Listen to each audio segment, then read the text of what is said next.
ఏంటిది? ఈ చేతి గాయమేంటి? నువ్వేం తప్పు చేసావు? చేశానండి.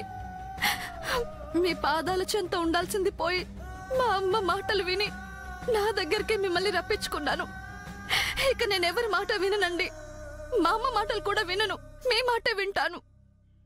మీరే చెప్తే అది చేస్తాను. మీ వెంటే ఉంటాను.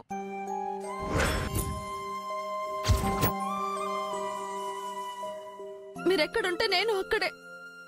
మిమ్మల్ని వదిలి ఉండనండి. ఉండలేను.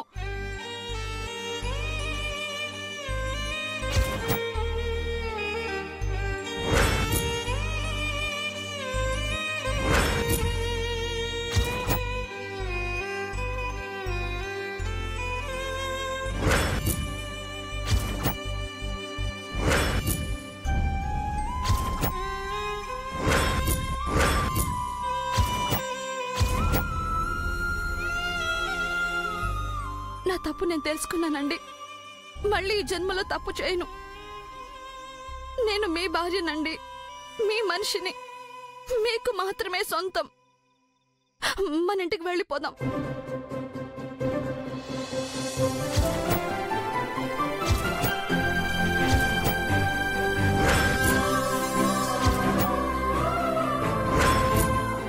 జేజీ, మావయ్య, అత్తయ్య, మన ఇంటికి వెళ్ళిపోదాం. అలాగేనమ్మా.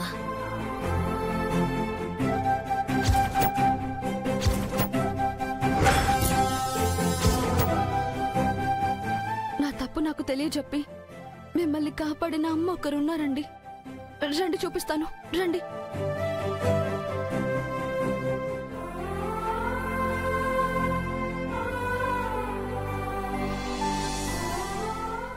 ఈవిడేనండి.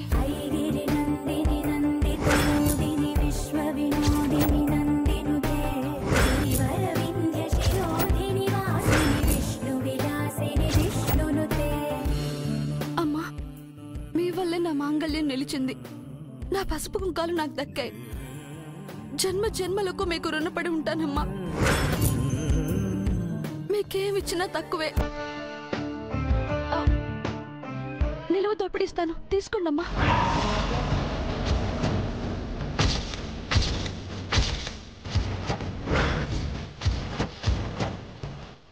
వద్దమ్మా.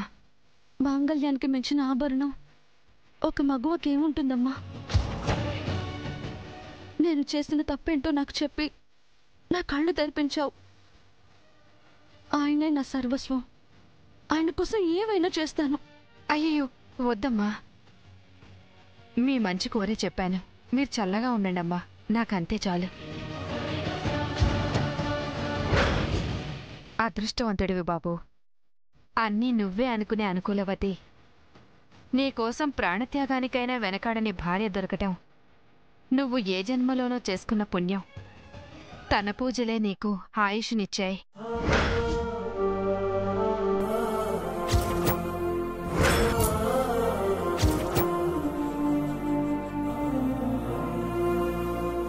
తెగిపోయిన ఆ మంగళసూత్రానికి మరో ముడివేసి మీ బంధాన్ని బలపరచుకో. ఏనాడు తన చెయ్యి వదలకుండా తన వెంటే ఉండు బాబు.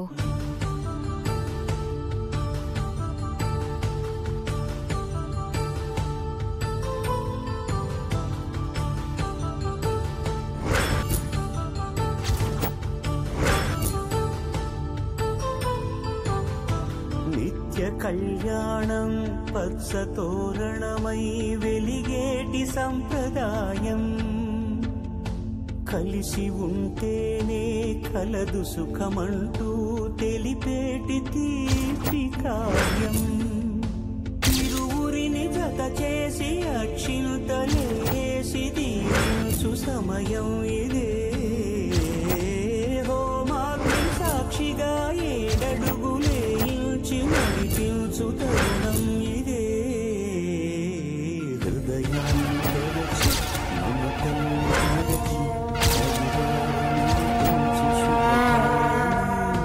కడవరకు నీ వెంట తోడంటూ ఒకరుంటి నీ జీవితం నిత్య సౌభాగ్యమే. కళ్యాణం వైభోగం వసుధైక మానవుని శుభయోగం.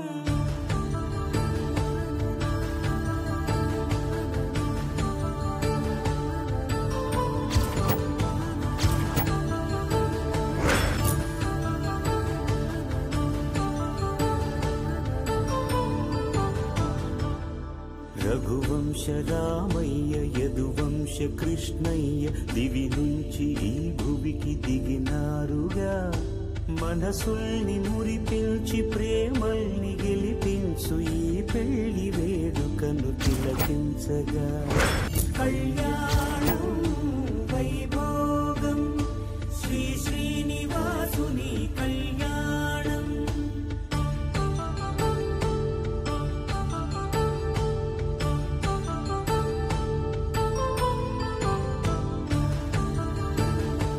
దీర్ఘ సుమంగళి భవ, ఆయురారోగ్యాలతో సుఖ సంతోషాలతో పిల్లా పాపలతో వర్ధిల్లండి.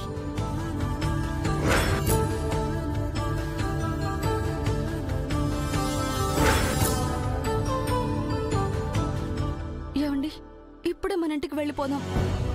మీ అమ్మకు మాట చెప్పి వెళ్దాం నిత్యం. అవసరం లేదండి. మనం ఎక్కడుండాలో నిర్ణయించాల్సింది మా అమ్మ కాదు, మీరు. ఆ మాట మీ అమ్మకు చెప్పి వెళ్దాం నిత్యం. ఆ ఇల్లరికానికి స్వస్తి చెప్పి మనం మన ఇంటికి వెళ్తున్నాం అని చెప్పి వెళ్దాం. పద.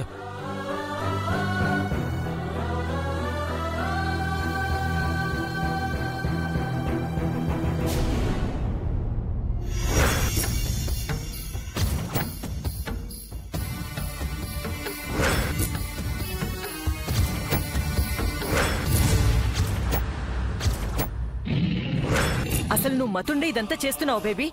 నీకేమైనా పిచ్చి పట్టిందా? మతి తప్పింది, పిచ్చి పట్టింది నాకు కాదు, నీకు మామ్. చైన్ నాకు హ్యాండ్ ఓవర్ చేయాల్సింది పోయి హ్యాంగ్ చేయించాలని చూసావు. బలి కావటానికి వచ్చిన బలి పశువుని బలి చేయకుండా బువ్వ పెట్టి బుజ్జగించి జోల పాడుతున్నావు. మరి నేనేం చేయాలి మామ్? నీ సెంటిమెంట్ సినిమాని చూస్తూ పాప్కార్న్ తింటూ టైం పాస్ చేయాలా? దేనికైనా ఓ టైం వస్తుంది. టైం రాదు మామ్, రప్పించుకోవాలి. అదే నేను చేస్తున్నాను. అది కాదు బేబీ,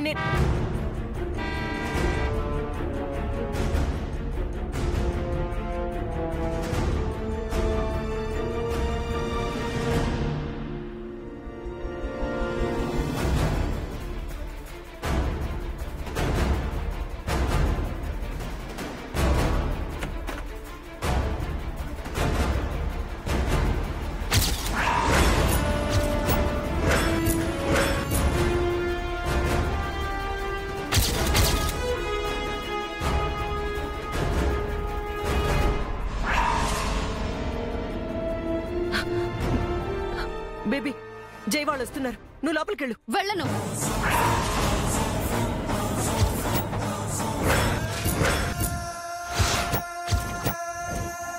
ఎన్నాళ్ళని అండర్ గ్రౌండ్ లో ఉండను మామ్, ఇక్కడే ఉంటాను.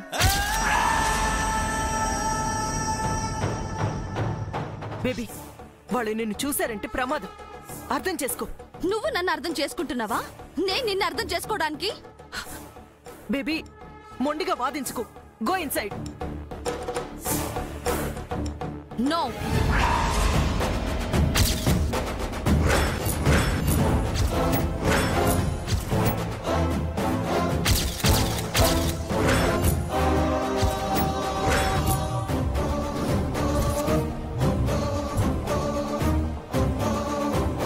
ఏం జరిగినా సరే ఇక్కడి నుంచి ఇంచు కూడా కదలను. బేబీ ప్లీజ్, నీకు దండం పెడతాను, నన్ను టార్చర్ చేయకు. నువ్వు నన్ను పెడుతున్న టార్చర్ కంటేనా? మనం తర్వాత మాట్లాడుకుందాం బేబీ, ప్లీజ్ లోపలికెళ్ళు. ఇప్పుడే ఇక్కడే తేలిపోవాలి.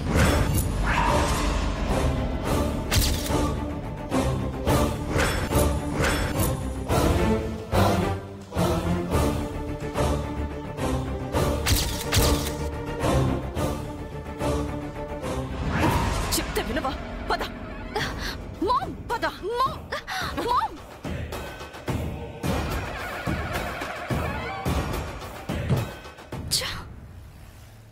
రండి రండి. ఎలా ఉంది జై? సారీ జై, ఒక ఇంపార్టెంట్ కాల్ వస్తే ఇంటికొచ్చాను.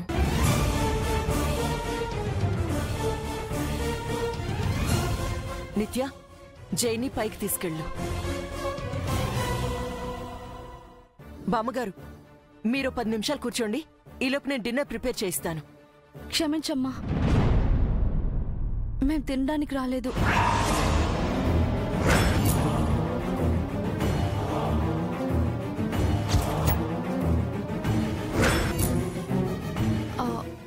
మీరిక్కడ ఉండండి, నేను పైకెళ్ళి మన లగేజ్ తీసుకొస్తాను. లగేజ్ ఎందుకు నిత్య? వచ్చి చెప్తానమ్మా.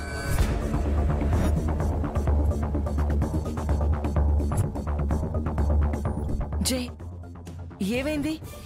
తను వచ్చాక చెప్తుందండి.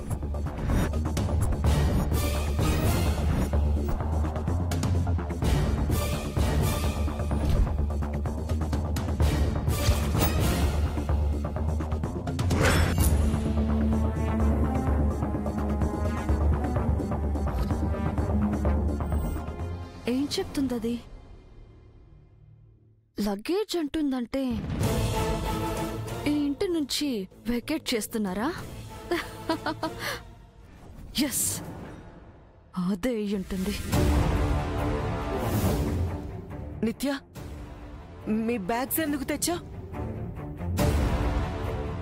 మా ఇంటికి వెళ్ళడానికి.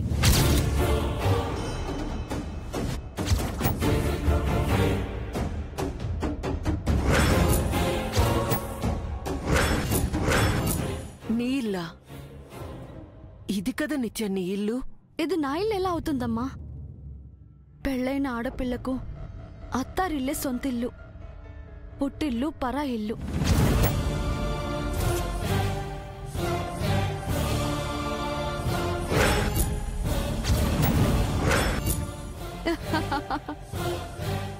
అది లెక్క. ఏం చెప్పావే నా పని మనిషి? అంటే నేను నీకు పరాయిదా అన్నా నిత్య? మన ఇల్లు నీకు పరాయిదా? అంతే కదమ్మా, అందుకే కదా ఆడపిల్లను ఆడపిల్ల అంటారు. లేదు నిత్య, నువ్వు నా పిల్లవి, నా కూతురువి. కాదమ్మా, నేను ఆయన భార్యని. ఆయన ఎక్కడుంటే నేను అక్కడే ఉండాలి. అయోధ్యలో ఉన్నా అడవిలో ఉన్నా సీతమ్మ రాములోరి వెంటే ఉంది. రాముడు అడవిలో ఉంటే సీత అంతఃపురంలో లేదమ్మా. ఆయన ఇంట్లో ఉండలేరు. ఇల్లరికం పేరుతో నేను ఆయన్ని అవమానించలేను, ఇంకా బాధ పెట్టలేను. అందుకే మా ఇంటికి మేము వెళ్ళిపోతామమ్మా.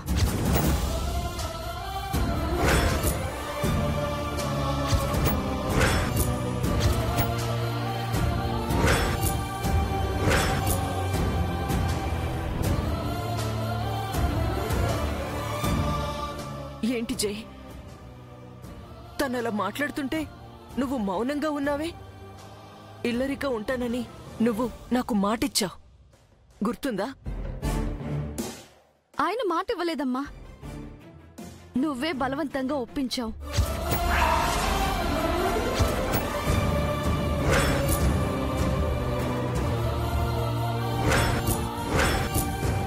ఆయనకిష్టం లేకుండా ఈ ఇంట్లో ఉండమన్నావు. నా కోసం ఉన్నారు. ఇంక ఉండలేమమ్మా, వెళ్ళిపోతాం.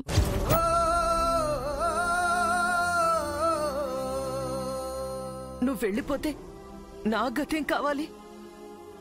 నీకేమవుతుందో అని ప్రతి క్షణం నేను భయపడుతూ చావాలా? అయినా తనకేమవుతుందంటీ? తన పక్కన నేను లేనా? తనకేం కాకుండా చూసుకోలేనా? నిత్య నా ప్రాణం ఆంటీ. తనకేదైనా జరగాలంటే అది నన్ను దాటుకొని రావాలి, అది చావైనా సరే.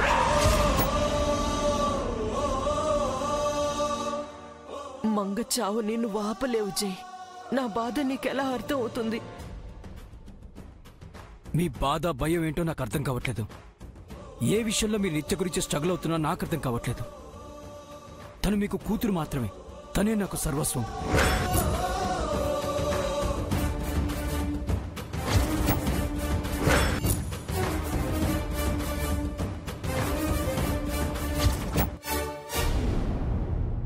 నిత్య లేకపోతే నేను బ్రతకలేను ఆంటీ.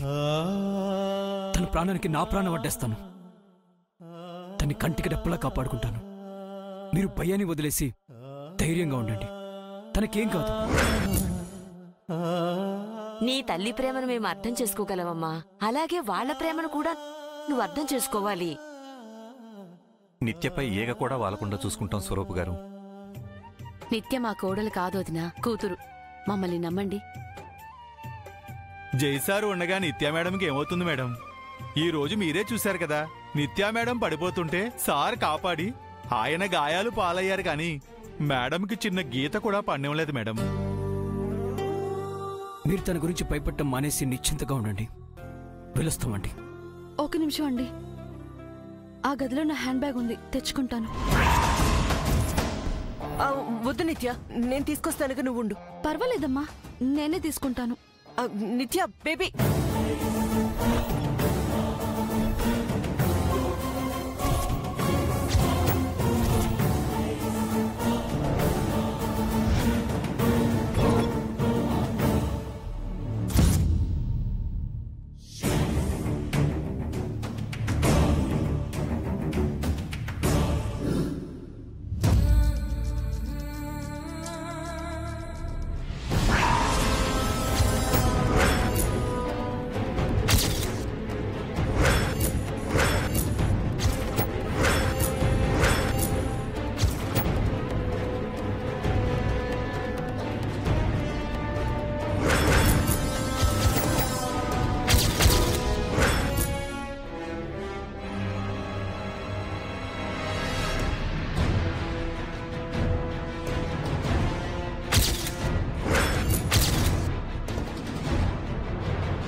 వెళ్ళొస్తామమ్మా.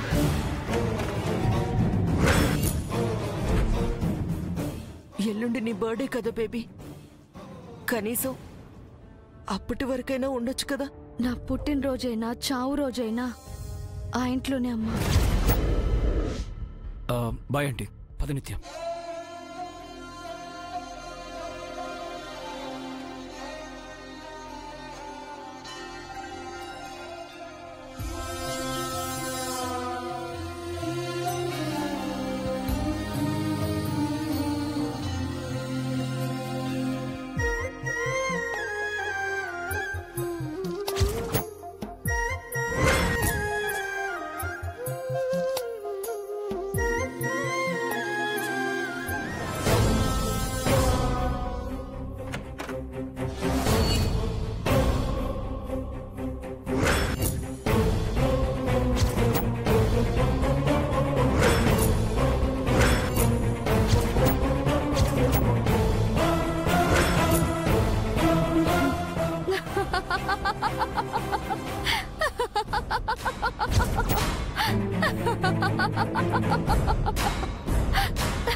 కన్న కూతుర్ని గాలి వదిలేసి అద్దె కూతురు కోసం కన్నీళ్లు పెట్టుకుంటున్న ఓ అరుదైన తల్లి.